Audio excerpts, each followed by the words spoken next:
مسیح کے نہایت قدوس جلالی اور بابرکت نام میں آپ سب کی سلامتی ہو۔ مسیح خداوند کا صلیب پر 7واں کلمہ۔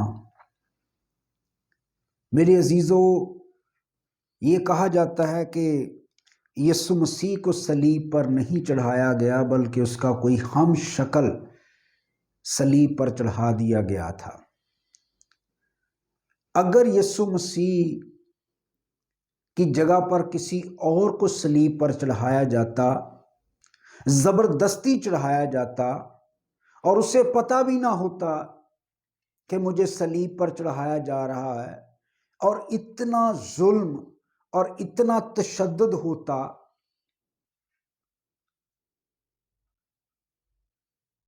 میرا یہ ایمان ہے کہ اگر وہ شخص بہت زیادہ برداشت بھی کر لیتا، لیکن یہ کلمات اس کے اندر کون ڈال سکتا تھا؟ یہ کلمات جو مسیح خداوند نے فرمائے ہیں، اے باپ ان کو معاف کر کیونکہ یہ جانتے نہیں کہ کیا کرتے ہیں، تو آج ہی میرے ساتھ فردوس میں ہوگا۔ اگر کسی کو اس کی جگہ پر چڑھایا جاتا تو وہ کیسے اعلان کرتا معافی کا، فردوس میں داخل کرتا، اور وہ کس طرح یہ کہتا، اے میرے باپ تو نے مجھے کیوں چھوڑ دیا؟ باپ کے ساتھ رشتہ کیسے قائم ہوتا؟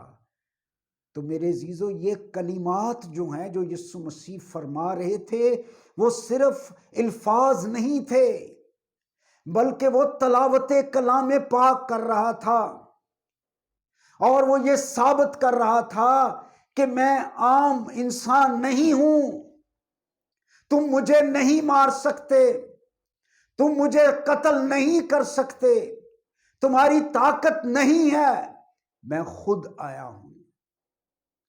اور 7واں کلمہ جو لوکا کی انجیل 23ویں باب کی 46ویں آیت میں ہے، اور کہا، پھر یسوع نے بڑی آواز سے پکار کر کہا، اے باپ، میں اپنی روح تیرے ہاتھوں میں سونپتا ہوں، اور یہ کہہ کر دم دے دیا۔ اس آیت میں غور کریں، بڑی آواز سے پکار کر کہا۔ اگر کسی کو زبردستی صلیب پر چڑھایا جا رہا ہوتا، اگر اس کا کوئی ہم شکل ہوتا، تو وہ کبھی بھی بڑی آواز سے پکار کر، یہاں بے بس آواز نہیں تھی، یہاں لاوارث کی آواز نہیں ہے، بلکہ اس آواز میں ایک اتھارٹی ہے۔ بڑی آواز سے پکار کر کہا، اے باپ، میں اپنی روح تیرے ہاتھوں میں سونپتا ہوں، اور یہ کہہ کر دم دے دیا۔ یسوع مسیح نے خود اپنی جان، خود اپنی روح باپ کے ہاتھوں میں سونپی۔ یعنی یسوع مسیح اس دنیا میں واحد ہستی، واحد انسانی صورت میں شخص تھا کہ جس کو اپنی موت کا وقت معلوم تھا، جس کو اپنی موت کا طریقہ کار معلوم تھا، جس کو اپنی موت کا مقام معلوم تھا، جسے اپنی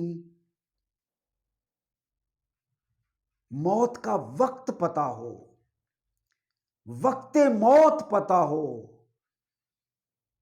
مقام موت پتا ہو، طریقہ موت بھی پتا ہو، اور پہلے سے بتا رہا ہو کہ میں کب مروں گا، میں کہاں مروں گا، میں کیسے مروں گا؟ صلیب پر مروں گا۔ کیا ایسی ذات کو صرف انسان کہنا؟ کیونکہ دنیا میں یہ 3 باتیں کسی کو پتہ نہیں ہوتی کہ میں کب مروں گا، میں کہاں مروں گا، کس طرح مروں گا۔ یہ صرف یسوع جانتا تھا، اور یسوع مسیح کو پتا تھا اب میری موت کا وقت آ گیا ہے، اب کام مکمل ہو گیا ہے۔ اس لیے چھٹا کلمہ ہے تمام ہوا، اور 7واں ہے میں اپنی روح تیرے ہاتھوں میں سونپتا ہوں۔ اور اگر آپ اس کو متی کی انجیل 27ویں باب کی 50ویں آیت میں پڑھیں تو لکھا ہے اس نے چلا کر جان دے دی، اور ہیکل کا پردہ اوپر سے نیچے تک پھٹ کر 2 ٹکڑے ہو گیا، اور زمین لرزی اور چٹانیں تڑک گئیں اور قبریں کھل گئیں۔ آج تک دنیا میں ایسی موت نہیں ہوئی جس کے مرنے پر چٹانیں تڑک جائیں، قبریں کھل جائیں، مردے جی اٹھیں۔ یہ کیا گواہی تھی کہ یہ عام موت نہیں تھی۔ یعنی آپ دنیا میں دیکھیں، ہم نے موت کی 2 قسمیں بنائی ہوئی ہیں۔ ایک کو ہم کہتے ہیں یہ فطری موت ہے، اور ایک کو ہم کہتے ہیں یہ غیر فطری موت ہے۔ فطری ہم اس کو کہتے ہیں کہ رات سویا ہو اور صبح اٹھا ہی نہیں، یا بیمار ہوا، ہاسپٹل میں داخل ہوا اور وہاں پر اس کی موت ہو گئی، ہم کہتے ہیں یہ فطری موت مرا ہے۔ اگر گولی لگ کے مر جائے یا حادثے میں مر جائے تو ہم کہتے ہیں یہ غیر فطری موت ہے۔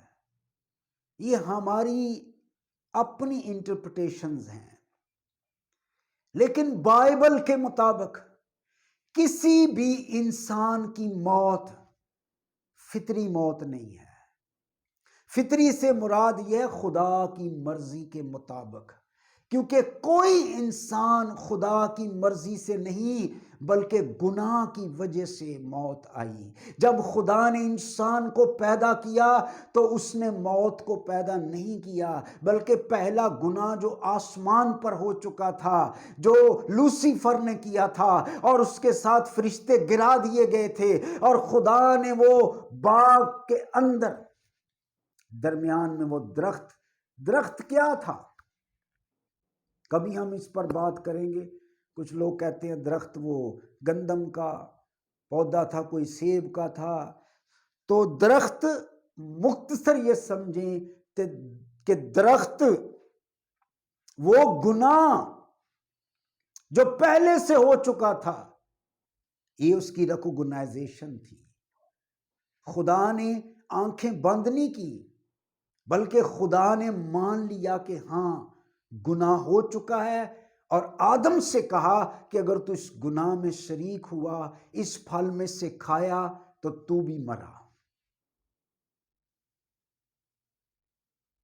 آدم نے کھایا اور مرا، اور موت گناہ کی وجہ سے، نافرمانی کی وجہ سے انسان کے اندر آئی۔ تو فطری موت کسی کی نہیں ہے، ہر انسان کی غیر فطری موت ہے۔ خدا کبھی نہیں چاہتا انسان مرے، لیکن زمین پر ایک پیدا ہوا جس کے مرنے میں خدا کی مرضی تھی، یہ فطری موت تھی۔ اور کلام میں لکھا ہے باپ کو پسند آیا کہ اسے کچلے، اور اس نے خود بھی کہا کہ میں آیا ہوں کہ تمہاری خاطر اپنی جان دوں۔ ہر انسان زندہ رہنے کے لیے پیدا ہوتا ہے، لیکن یسوع مرنے کے لیے پیدا ہوتا ہے۔ یعنی ہر انسان زندہ رہنے کے لیے پیدا ہوتا ہے، یسوع مرنے آیا تھا۔ اور ہر انسان کی موت غیر فطری ہے، لیکن دنیا میں ایک موت فطری موت ہوئی جو خدا کی مرضی کے مطابق تھی، جو خدا چاہتا تھا یہ موت آئے، اور اسی لیے اس نے اپنے بیٹے کو چھوڑ دیا۔ کائنات میں ایک موت خدا کی مرضی سے ہوئی، اور اس موت نے پوری دنیا کو نجات دے دی۔ آج اگر اس موت پر کوئی ایمان لے آتا ہے، مسیح کے مرنے پر کوئی ایمان لے آتا ہے، تو وہ زندگی میں داخل ہوتا ہے۔ ارے وہ تو مرا اور قبروں میں مقدسین جی اٹھے۔ جس کے مرنے پر مردے جی اٹھیں، جب وہ زندہ بادلوں پر آئیں گے تو مردے کیوں نہ جی اٹھیں گے۔ تو میرے عزیزو، میں اپنی روح تیرے ہاتھوں میں سونپتا ہوں۔ یہ وحد فطری موت تھی۔ ہاں، اب ایماندار مسیح خداوند کی اس موت کے وسیلے سے زندگی کا مزہ چکھتا ہے، اسے آسمانی زندگی کا مزہ خداوند دیتا ہے، ٹیسٹ دیتا ہے، جس وجہ سے وہ دنیا کے اندر مرنا، دنیا کے اندر اسے موت آنا کوئی خائف نہیں کرتا۔ اس لیے اس کا ماننے والا استفنس بھی کہتا ہے، میں اپنی روح تیرے ہاتھوں میں سونپتا ہوں۔ میرے عزیزو، یسوع مسیح نے اپنی جان دے کر ہمیں موت کے خوف سے آزاد کر دیا۔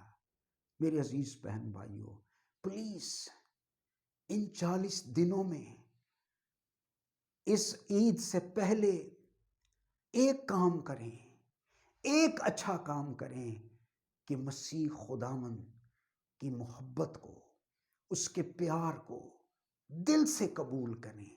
یہی ایمان لانا ہے، یہی توبہ کرنا ہے، یہی قبولیت ہے، یہی نجات ہے۔ جب ہم دل سے اس کی صلیب، اس کے مردوں میں سے جی اٹھنے پر ایمان لے آتے ہیں۔ پوری خوشخبری کیا ہے؟ مسیح کے پیدا ہونے، مسیح کے مرنے اور اس کے جی اٹھنے پر ایمان لانا۔ خداوند اس کلام سے آپ کو برکت دے۔ اگر آپ کو برکت ملی ہے تو ضرور اس کلام کو دوسروں تک شیئر کریں۔ خداوند آپ کو برکت دے۔ آمین۔